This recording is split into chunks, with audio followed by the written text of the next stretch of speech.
The jungle air was thick with mist and danger. Even the birds refused to sing here. A place so deadly that even the bravest alien hunters stayed far away. They called it the Bloodroot Zone, because the trees drank more blood than water only. One creature ruled this jungle, the Vaderbeest, a monster with armor-like skin, claws like swords, and eyes that glowed in the dark. Many hunting teams had entered the zone to kill it. None returned. Only pieces of broken gear, bloodied helmets, and shredded armor were ever found. But now, new group of elite alien hunters had come. Each one wore shiny armor, advanced weapons, and scanning goggles. They laughed loudly, full of confidence. "We'll bring the beast's head home by sundown," one of them shouted. The others cheered, ready for glory. Among them was one strange figure, silent, alone, and wearing no armor. He was human. His name was Gray. No one knew who sent him, or why he was here. He didn't speak, didn't boast, and carried only a bow made of wood and a single blade. The aliens looked at him and laughed. "What's he going to do with that? Cut flowers?" One mocked. Another said, "Maybe he's here to die so the beast can be busy while we shoot it." But Gray didn't react. He simply stared into the jungle, as if he was listening to something no one else could hear. Kirvani, the toe-pranked female huntress, watched him closely. She didn't laugh like the others. There was something strange about the human. He wasn't afraid. He was calm, like a hunter who had seen worse. She crossed her arms. "He won't survive 5 minutes. In there," she muttered. The sun dipped lower, and the team entered the jungle together. Within minutes, the trees swallowed them. Vines hung like snakes. The ground was soft with rot. Every step made a sound. And sound meant death in this place. Hours passed. One by one, the alien hunters lost contact. Their trackers blinked out, gone. No screams, no gunfire, just silence, back at the camp. Kirvani frowned.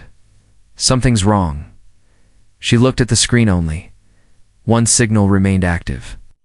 And it wasn't one of the aliens. It was Gray. Still deep in the jungle, moving calmly, step by step. Night came fast. The Bloodroot Zone turned darker than space. A deep howl echoed from the trees low. Long and chilling, the Vaderbeest had awakened. Kirvani stood at the edge of the jungle, staring into the dark. Suddenly, sound thundered through the trees. Not a roar, not a scream, but a sound that made even the guards step back. The sound of something heavy, falling, and then silence. 10 long minutes passed. Then something moved in the mist. A shape, dragging something large behind it. As it stepped into the firelight, gasps filled the camp. It was Gray, shirt torn, body scratched, carrying the severed head of the Vaderbeest. The head was larger than a human torso, eyes still glowing faintly. Its neck was cut clean, no burn marks, no energy blast, just one deep slice. Gray dropped the head in the center of the camp and stood up. Breathing slowly, the aliens stared. In silence, unable to believe what they were seeing, one of them whispered, "That's impossible." Another backed away, whispering a prayer. Kirvani stepped forward, her heart pounding. She looked at Gray, not at the beast, but at the man who had done this. His eyes were calm, unshaken. Like he had just taken a walk, not fought a monster.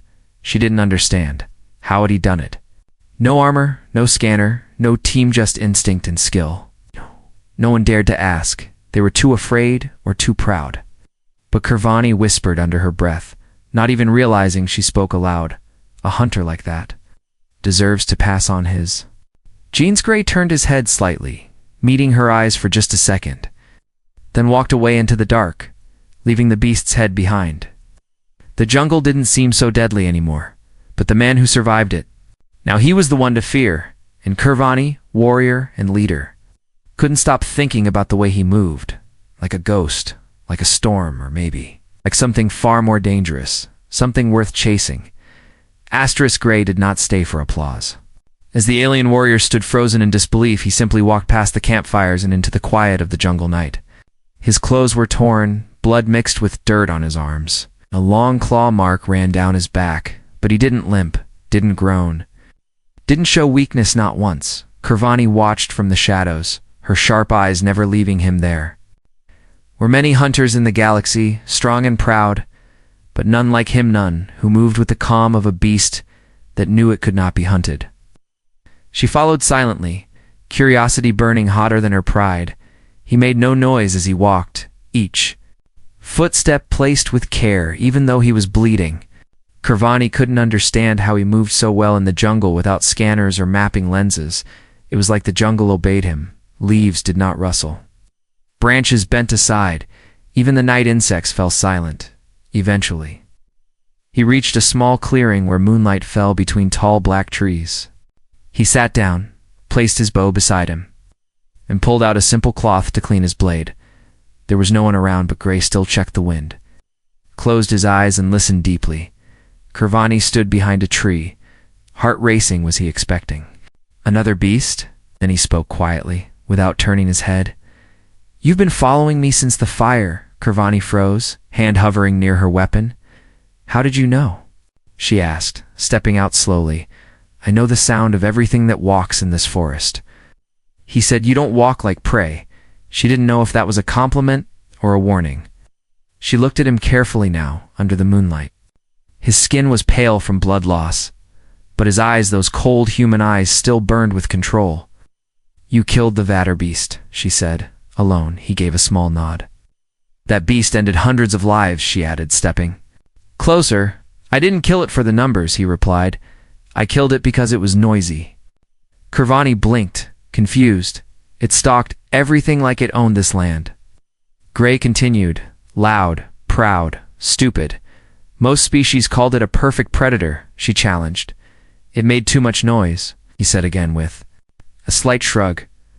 "Perfect predators are quiet." She sat across from him without asking. They stared at each other in silence, two hunters from different worlds.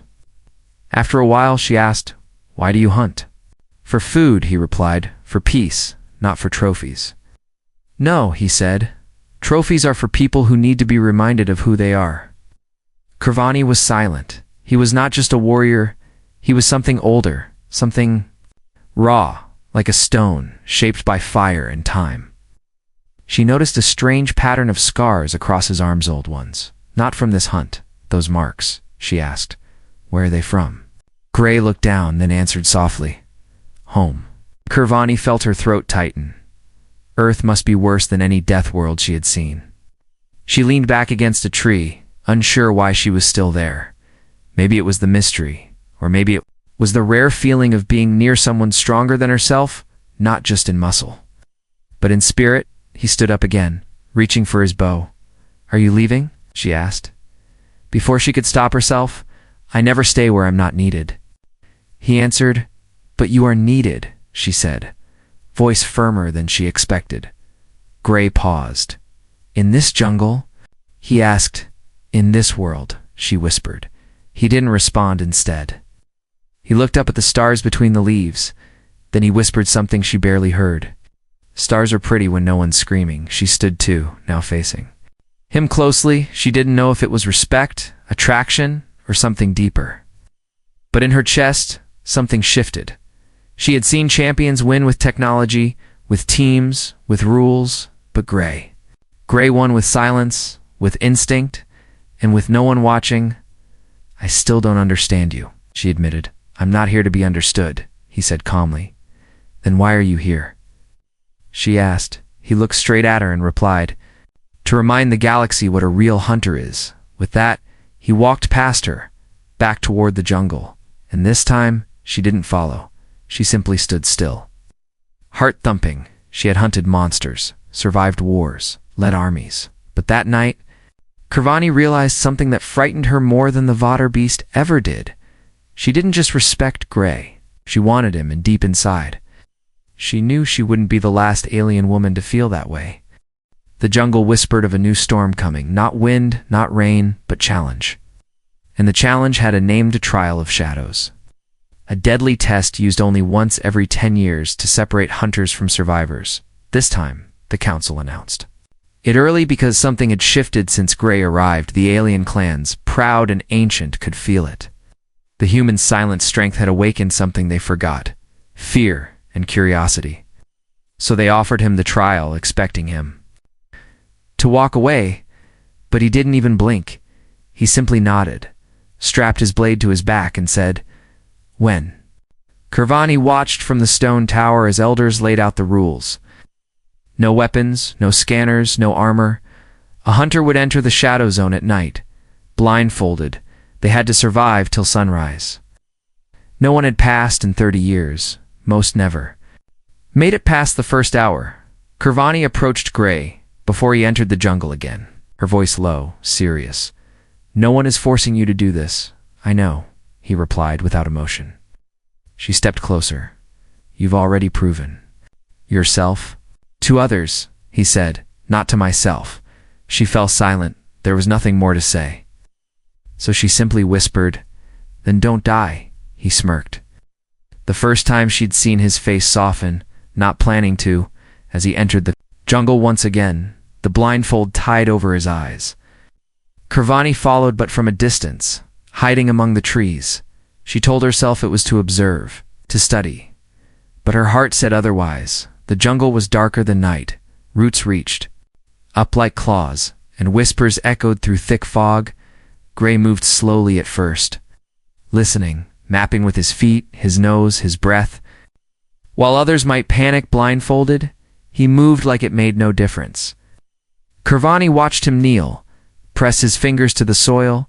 He smelled it, touched the leaves, even tasted a vine.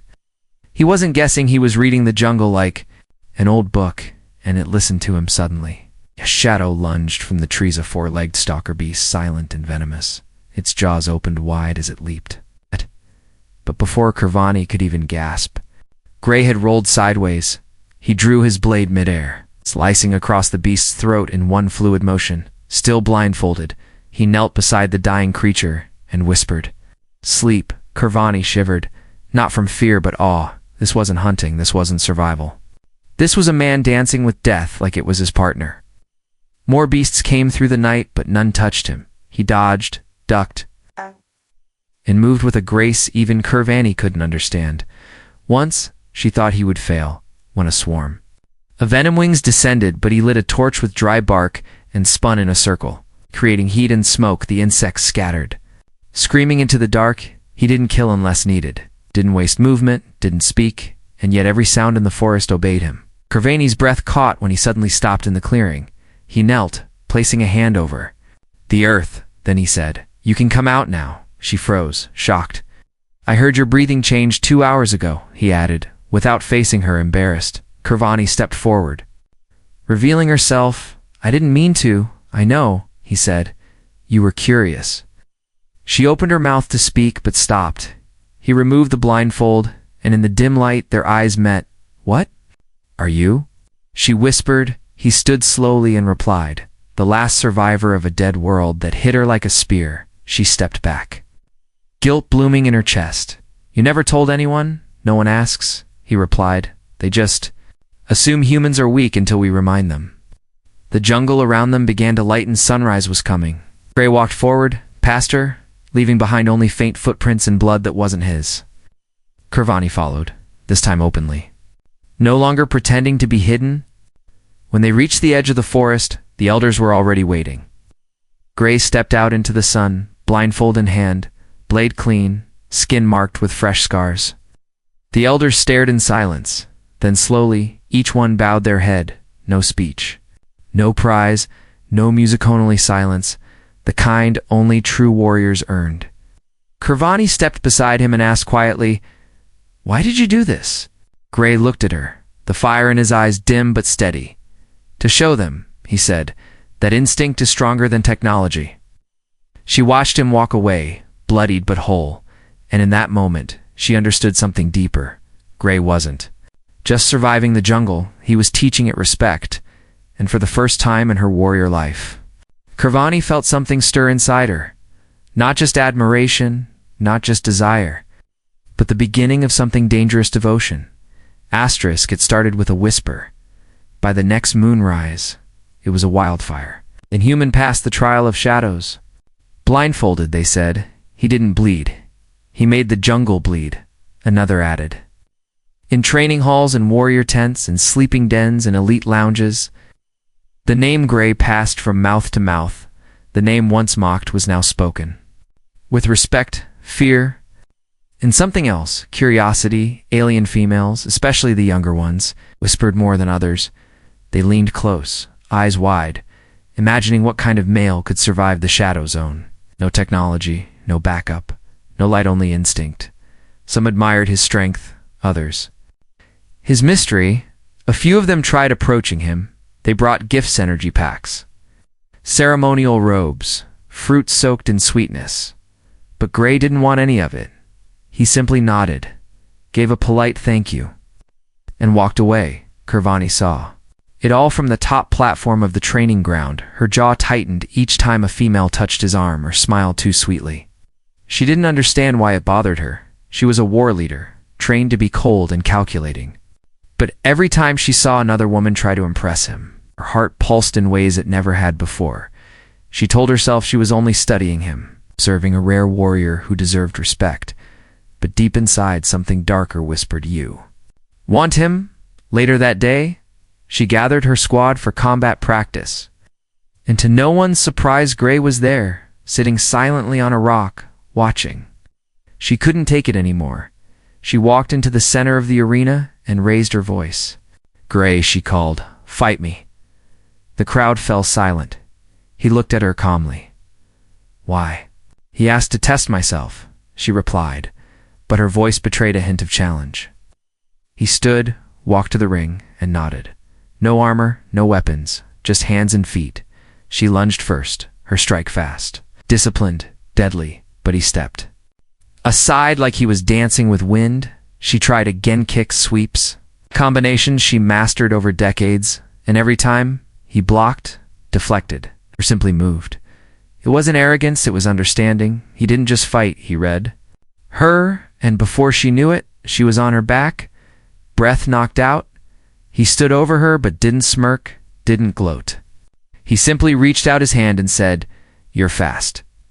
Kirvani took his hand slowly, pride wounded but heart racing.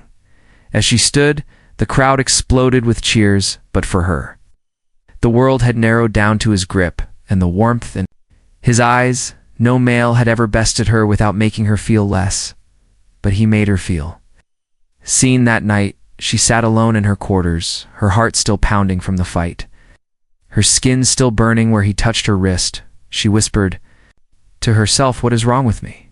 She was strong, proud, focused, but her thoughts kept drifting back to him. She remembered the words she said after he brought down the Vader beast. "A hunter like that deserves to pass on his genes." At the time, she said it in awe. Now, she wasn't so sure she didn't mean it more than that. Outside, rumors kept spreading. Some aliens claimed Gray was a ghost sent by Earth's warrior spirits. Others believed he was bred in a secret lab created to humble the galaxy. One rumor even said his eyes could see the future. That's why he fought blindfolded. But none of them knew the truth. He was just human, and somehow that made it even more terrifying. Kirvani's own friends teased her the next day. "You're not falling for the human, are you?" One laughed. "He's not even enhanced," said another. But she didn't deny it. She just stood there, arms crossed, and replied softly, "There's no one like him." They fell quiet after that, because they saw something in her eyes that no one dared mock. And in the corner of the courtyard, Gray was sharpening his blade, not because it was dull, but because some habits came from places too dark to forget. Kirvani approached him slowly. She didn't smile, didn't flirt. She just sat beside him on the stone and said, "I want to know what shaped you." He paused, looked at her, then answered in a low voice, "Hunger, cold, and loss." She nodded. "And what keeps you going?" He stared ahead at the trees and whispered, "I don't want the next child of Earth to suffer like I did." Kirvani's chest tightened. He didn't fight for fame or glory. He fought for others, and that was the rarest strength of all. The skies turned red as dusk fell on the camp. The wind carried the scent of smoke, sweat, and metal, but deep inside the command barracks, all Kirvani could think about was him. She stood before the mirror, silent, her armor half removed. Her fingers brushed the old scars on her shoulders, the price she paid to rise among warriors. Ow. She never thought she would feel soft again. Never thought she would care about a man's hands. His words, or the look in his eyes, but Gray had undone years of steel around her heart with nothing but presence. He hadn't asked for her attention. He hadn't chased or charmed or bragged. He just was strong, calm, unshaken by fear or pride, and that made him unforgettable. Kirvani left her quarters without speaking to anyone. She walked through the quiet lanes of the barracks until she found him. Gray was by the fire again, sitting alone, sharpening his blade slowly, always preparing, even when there was no battle ahead. She approached without sound, but he still looked up, as if he could hear her heartbeat before her boots. "You're late," he said softly, not teasing, just aware. She sat beside him and watched the flame flicker between them. "I had to make a decision," she said. He said nothing, just waited. That was his strength. He didn't fill the silence. He respected it. Kirvani took a deep breath. "In my people's culture, we choose our mates through ritual, politics, and advantage." Gray nodded slightly, listening. "But for warriors, sometimes we choose differently." She turned to face him fully, eyes fierce, voice steady. "I choose you." He froze, blade in hand, not in fear, but in shock. Not many had ever made him speechless. But Kirvani's words hit like a thunderclap. She continued, her voice quieter now. "I don't want a partner who smiles for the crowd or poses for pictures. I want someone who knows pain, silence, and survival. Someone who won't run when the world falls apart." Her hand slowly reached out and rested over his.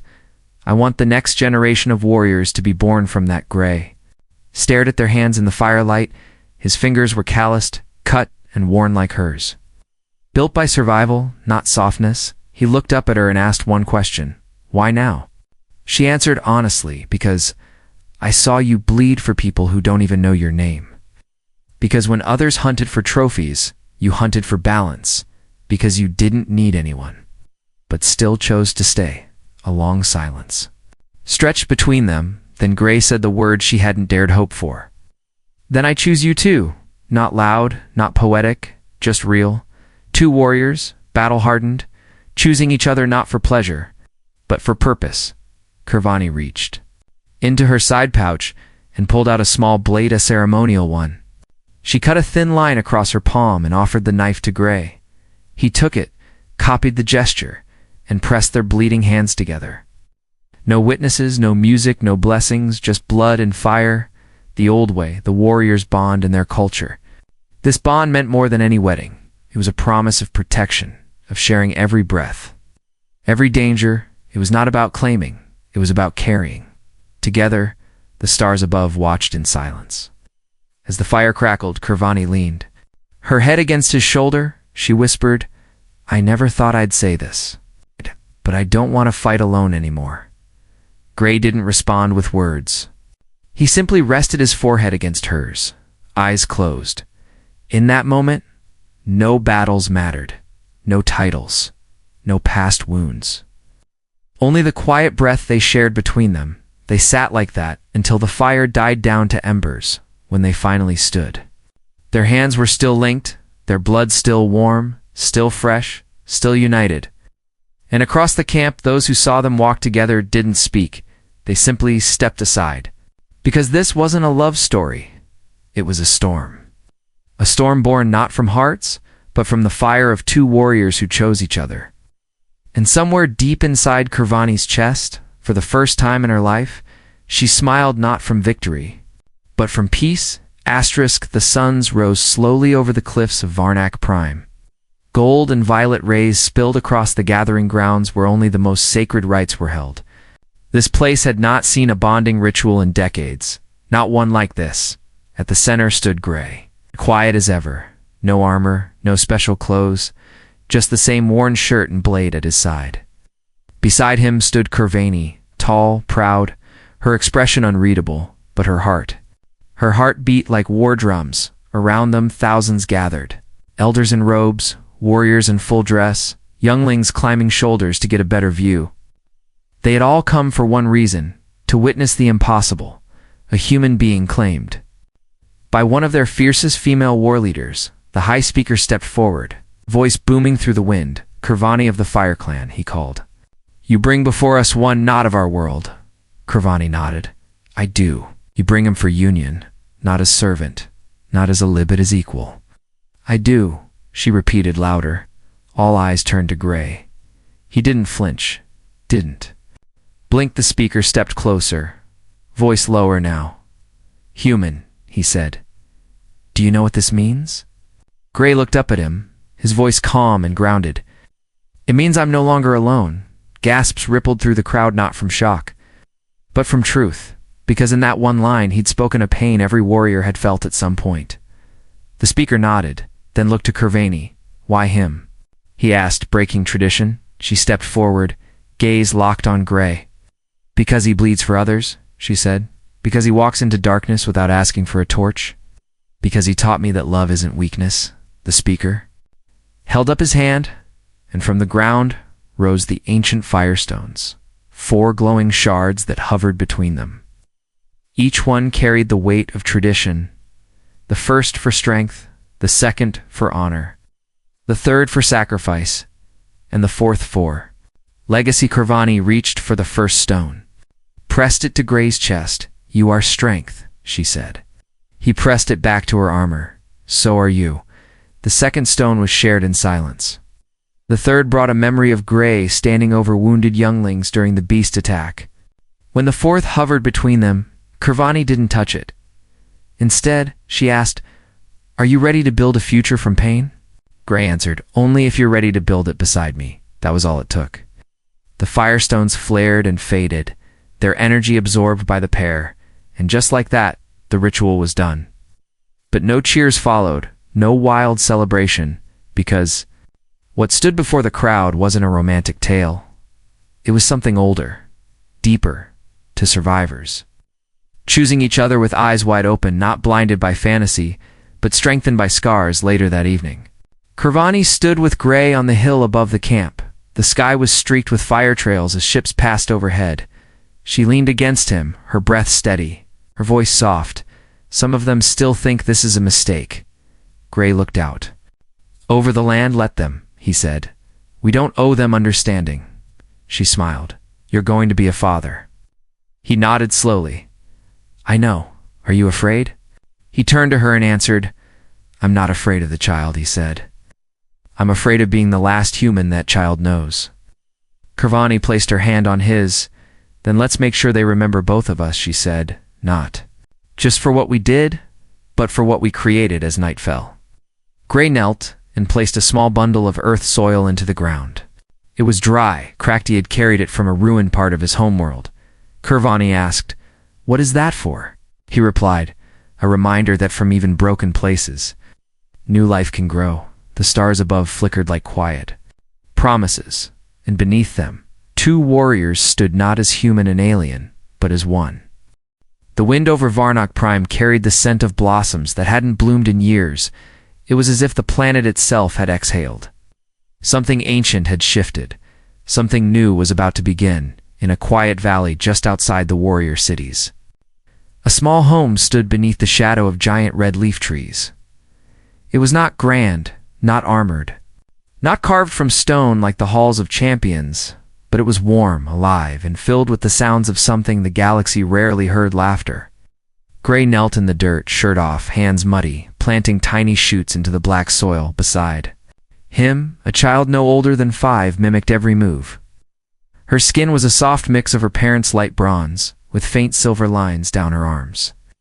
Her eyes were wide, sharp like her mother's, but steady like her father's.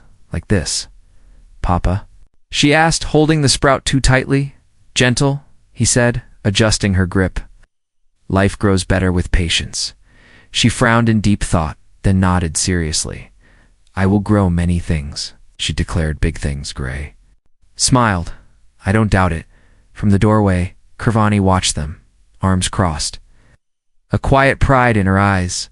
She had led armies, won wars, faced monsters.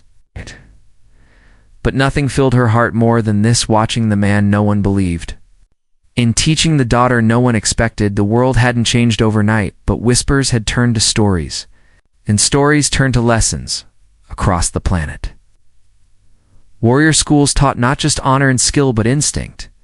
They studied Gray's hunts, his strategies, the way he listened to the wind, not because he was a super soldier, but because he had no enhancements, no tech running through his blood. He was a reminder that courage wasn't something built in a lab. It was earned through hardship, silence, and choice. Their daughter, named Vela, after a forgotten Earth word for new dawn, had become the symbol of that change. She ran through the camp barefoot, faster than other younglings climbed. Trees, by instinct, tracked bugs, just to watch how they moved. She didn't care about power or titles. She cared about the feel of the dirt. The whisper of the wind and her father's quiet words. Kurvani trained her in hand-to-hand, but Gray taught her how to walk without being heard, how to see without staring, how to survive without violence. One evening, a council member arrived at their door, an elder who once doubted Gray. He watched Vela wrestle with two older trainees and win with ease. Then he turned to Gray and said, "Your blood carries strange power." Gray shook his head. "It's not my blood," he replied. "It's what we taught her to value that night under the stars." Vela asked a question no one expected. "Papa, am I human?" Gray paused. Thinking, Kurvani looked over, ready to speak, but waited. Gray knelt beside his daughter and said, "You're both, but people say I'm different," she said. "You are," he nodded. "You are the first of something. Better." He didn't tell her to fit in. He didn't promise the world would always understand. He only promised he would always stand beside her. As time passed, more children like Vela were born, cross-blooded, sharp-minded, heartstrong. They didn't see humans as strange anymore. They saw them as ancestors of survival, and great once mocked. Once dismissed became a quiet legend, not for killing monsters, but for planting a future. Kurvani once stood on battlefields soaked in blood. Now she stood in a garden beside her mate. And when the wind shifted, she would whisper, "Who knew the deadliest hunter would build the safest home?" Vela would sit on her father's shoulders and ask for stories. He never told her tales of glory. He told her of struggle, of failure, of getting back up. He told her Earth's soil was rough and dry, but still gave birth to him. He told her the jungle once tried to kill him, and now he grew flowers in it one day. Vela pointed at a silver scar on Gray's chest. "What's that one?" she asked. He smiled softly. "That's from the time I fought something bigger than me. Did you win?" Kurvanian said, "No, but it taught me how to deserve to win later." I'm in the twilight of that red sky world. A father, a mother, and a daughter stood side by side. Not as legend, not as warriors, but as proof that even the most dangerous hunter can choose love, and in doing so can change the future.